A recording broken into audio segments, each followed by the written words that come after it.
this stage, can I just have you upstanding?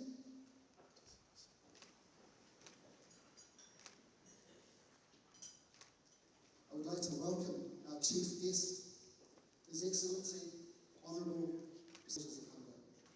In Kenya, the prevalence of undernourishment stands at 27%. This caloric intake to sustain a healthy and productive life. So what does it mean by sustainable food system? So there are three elements. To the partners who have made this launch possible, my fellow colleagues in government, the UN agency representatives, embassies, dignitaries, donors, ladies and gentlemen.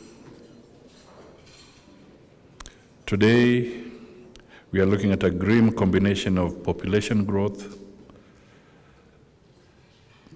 the global national income, or the gross national income, and the issues of hunger. In 2019, Kenya Population and Housing Census reports put our population at 47.5 million, roughly 48 million. But as at Monday this week, February the 6th, 2023, the Worldometer United Nations data reports that there are actually 56.8 million Kenyans today. That is to say, we have gained 9.3 million extra mouths to feed in 4 years, compared to a marginal increase in Kenya's gross national income from $1,830 in 2019 to $2,010 per capita in 2021. It means our population is growing at a faster rate of 19.6% than the country's 9.8% gross national income output. Within the cause and effect context, it means unemployment rate has increased, there is low or lack of incomes, and a high rate of dependency burden on the employed. The result is lack of savings and investments. Conversely, in 2019, 16.3 million Kenyans, that is about 34% of our population, lived below $2 per day. The number reduced to 17, or that is 8.9 million, in extreme poverty in 2022. However, what these figures reveal is not a decrease in the rate of extreme poverty between 2019 and 2023 in real terms. Rather, they reveal the cyclic nature of it. Further, because the gross national income didn't change, we actually gained another 9.3 million extra Kenyans on the extreme poverty assembly.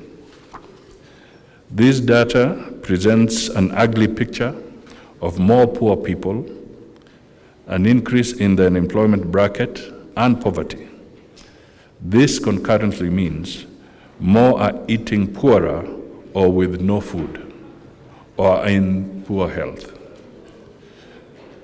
The Global Hunger Index ranking of Kenya at 94 out of 136 countries, with a grim score of 23.5, is testimony to these prevailing facts. There is the agriculture jinx. When we talk of hunger, the next stop is agriculture. The jinx is, while agriculture counts for approximately 33% of Kenya's economic output and 40% of our overall workforce, mainly small-scale rural producers, and forms about 65% of Kenya's total exports, hunger is most prevalent among the same agricultural communities that also shoulder higher incidences of poverty in Kenya. Because the triad problems of poverty, hunger, and malnourishment are preponderant amongst the producers, the agricultural sector lends itself to two outcomes. First, poor producers cannot feed themselves. They cannot feed the country, but instead export their poverty to other segments of the population, thus poverty and hunger reproduction. And two, it is only logical that investments must be directed at beefing up productivity of the agricultural sector. Hunger is worsened by austerity measures brought about by the global economic slowdown, underpinned by the ongoing Russia-Ukraine conflict, elevated global inflation, and the lingering effects of the COVID-19 pandemic and climate change-related supply chain disruptions. It's also worsened by the global increase in fuel, fertilizer, and food prices. Thirdly, it's also worsened by the constraints of recurrent drought affecting agricultural productivity. In fact, just sitting there to Jackson, within a few minutes, we were just pondering over what would happen if we are not careful. Not that we want disasters to prevail, but the sudden crisis about the earthquake in Turkey and Syria is now the global focus. Yet the drought and what we are talking about here is perhaps killing more people as we speak today. But so something maybe will come out of this meeting on how we should try and make sure that the world is alive to the challenges that we are facing now. I must also add that resulting from the climate change, Africa is faced with the worst drought in 40 years. Kenya's landmass is 84% arsal, and even the remaining 16% hasn't been spared by drought. The seasonal rains have been scarce, sporadic, or never rained at all for about 3 years now. Dry spells have increased in intensity and geographically to cover the whole country. The drought is worse in 24 out of the 47 counties. This means the livestock economies in arsal areas have been decimated, while sedentary regions have missed consecutive planting seasons. The already existing food supply chain deficits have been worsened by increases in food prices. This has brought those on the margins of extreme poverty into the food deficit category due to the severe poverty. Currently, rising temperatures will turn yet more of the country into desert if natural resource management strategies are not embraced. Considering food loss and waste across the food system, coupled with suboptimal production, we may only feed half of the projected population by 2030. Now, let's look briefly at the government mitigation of hunger in the face of the drought. The government's response has been one, stepping up food supply in arid and other drought-ridden regions under the National Steering Committee on Drought Response to cushion communities affected by drought, making fertilizer available to improve productivity in the short rain season. Another 6 million bags of various types of fertilizer will also be available for the expected long rains. And this is absolutely critical that we achieve those targets. These are, of course, deliberate emergency and short-term relief strategies designed to rein in hunger by revamping food chain systems, increase sedentary productivity, reduce cost of food, and ultimately tackle poverty, hunger, and malnourishment health issues. These initiatives provide short-term relief for the immediate problem of hunger. However, a more wholesome approach to reducing hunger is in the government's economic recovery agenda, geared towards the economic turnaround and inclusive growth. The agenda aims to increase investments in 5 sectors with the largest impact on the economy and household welfare. At the top is agriculture, followed by micro, small and medium enterprises, housing and settlement, healthcare, digital superhighway, and the creative industry. Under the agricultural transformation and inclusive growth agenda, the government seeks to, among other interventions, deal with the underlying causes of food and nutrition insecurity. These causes include poverty, climate change, which often manifests as drought, dependency on rain-fed agriculture, high cost of inputs, silo financing, and management of food systems, and gender inequality. Meanwhile, the government is also committed to creating an enabling environment that will build robust, inclusive, equitable, and sustainable food systems that will have a positive impact on people, their livelihoods, and the environment. We seek to provide a conducive environment for smallholder farmers, pastoralists, fisherfolk, and citizens in general to actively participate in realization of their rights to food as enshrined in Article 43 of the Constitution, which bestows on the citizens the right to be free from hunger and to have adequate food of acceptable quality.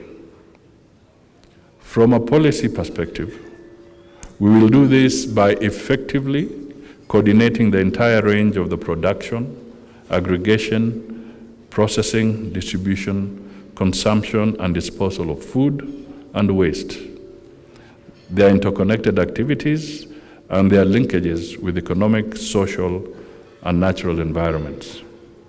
As government, we know that smart management of multi-stakeholder actions of small-scale producers and vulnerable groups is crucial for achieving inclusive, equitable, and sustainable food systems that will fast-track our progress towards zero hunger by 2030 and achievement of sustainable development goals. The government therefore seeks to provide an enabling environment for agricultural productivity as part of the fight against hunger in developing policy, legal, and institutional reforms that will guarantee A, support to farmers in accessing quality inputs such as seeds, fertilizer, pesticides, among others, and also access to extension services to increase agriculture productivity.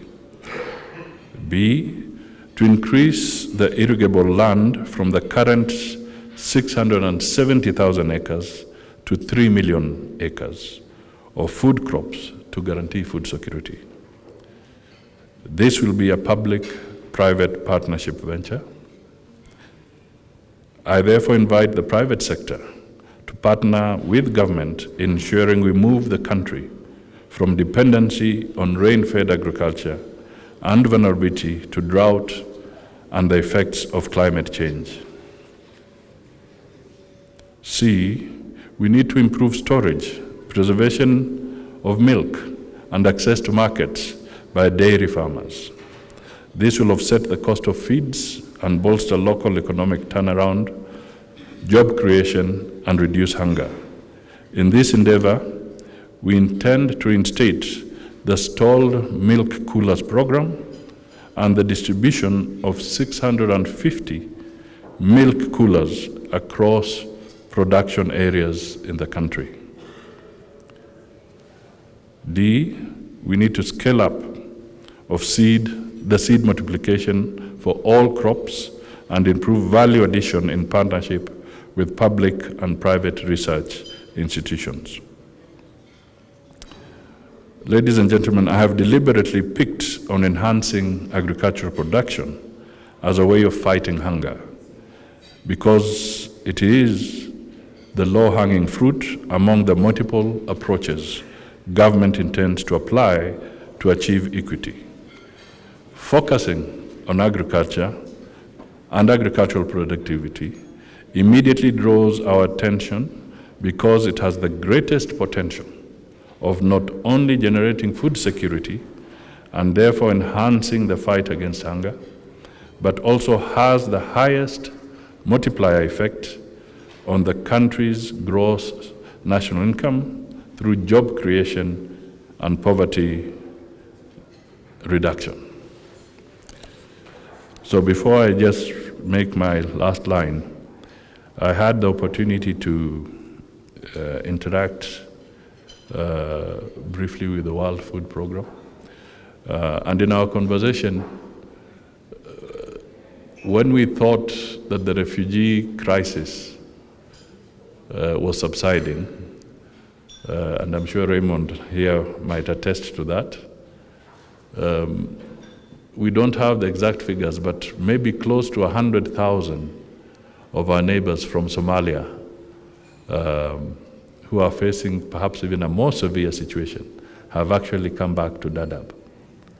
Now, there are multiple challenges here. There's the issue of the food and water that they must get, but there's also the twin problem of security because we have the Al-Shabaab menace, and we're not sure that everybody coming in has the intentions of dealing with hunger.